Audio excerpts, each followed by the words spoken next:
En esta oportunidad vamos a hablar de oraciones en tercer condicional. Sirven para hablar de arrepentimientos y quejas sobre el pasado. Por ejemplo, si hubieras estudiado, hubieras pasado el examen.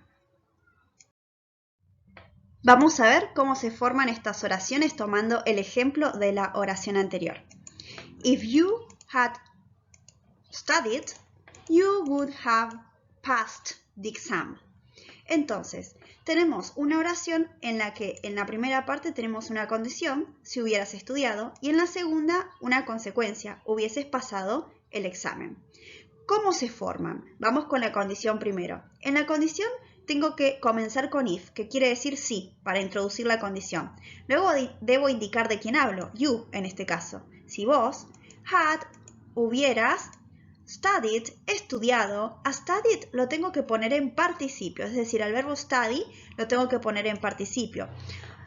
Cuando tengo que poner un verbo participio tengo que buscar en la tercera columna de la lista de verbos irregulares y si no está ahí, voy a agregarle a ese verbo una ed, que es lo que sucedió con el verbo study. Como no está en la lista de verbos, le agregamos ed. Luego tenemos la segunda parte de la oración, que es una consecuencia. Por lo tanto, debo indicar de quién hablo, you, vos, hubieras, que lo indico diciendo would y have, y luego el verbo aprobar o pasar, debo ponerlo también en participio. Vamos a ver de dónde sacamos el verbo participio. Vamos a repasar esto. Tengo que sacarlo de la lista de verbos irregulares. Por lo tanto, tengo que tener mi lista a mano para poder sacar de ahí los verbos participios.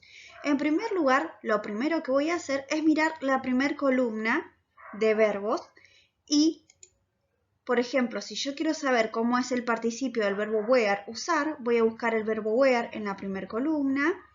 Luego miraré al lado, voy a encontrar su pasado, wore, pero no me quedaré aquí porque a mí me interesa el participio que recién lo encuentro en la tercera columna, worn, y esta es la palabra que voy a utilizar para hacer las oraciones en tercer condicional. Vamos con otro ejemplo. Si quiero saber el participio de manejar, drive, voy a ir a la lista, lo voy a buscar en la primera columna y una vez que lo encuentro miro al lado, drove, no me voy a quedar con eso, no lo vamos a usar, ¿sí? No lo usamos, sino que nos vamos a quedar con la tercera columna, ¿sí? Es decir que yo tengo que quedarme con lo que encuentro en la tercera columna. Primero busco en la primera columna y luego me quedo con lo que encuentro en la tercera columna.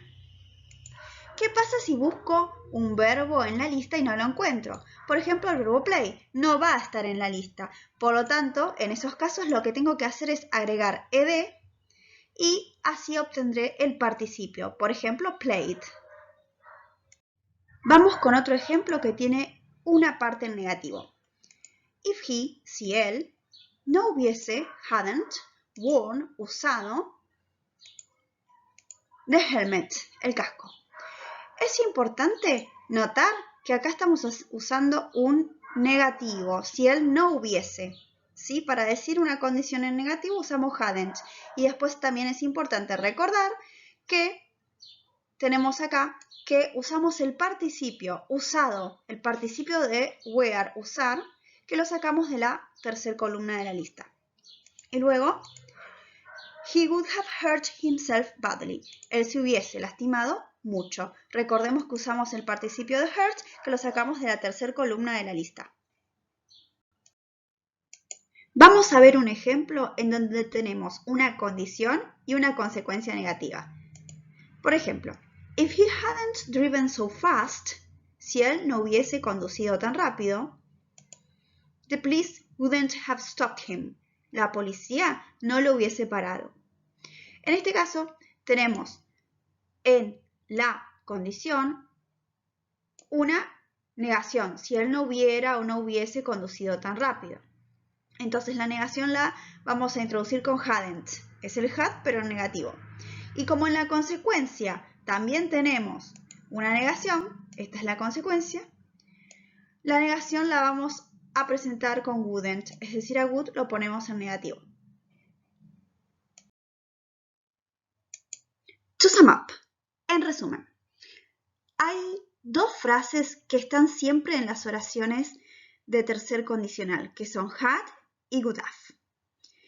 had va a estar en la condición. Por ejemplo, si yo digo, si yo hubiese estudiado más, if I had, que está siempre, studied more, si yo hubiese estudiado más, y ahora vamos a ver la consecuencia. I would have, que está siempre, got better marks. Yo hubiese tenido mejores notas. Entonces, nosotros tenemos una condición que siempre va a tener a had, pero que va a llevar un participio del verbo que yo quiero usar. En este caso es study, pero eso va a depender del verbo que tenga que usar.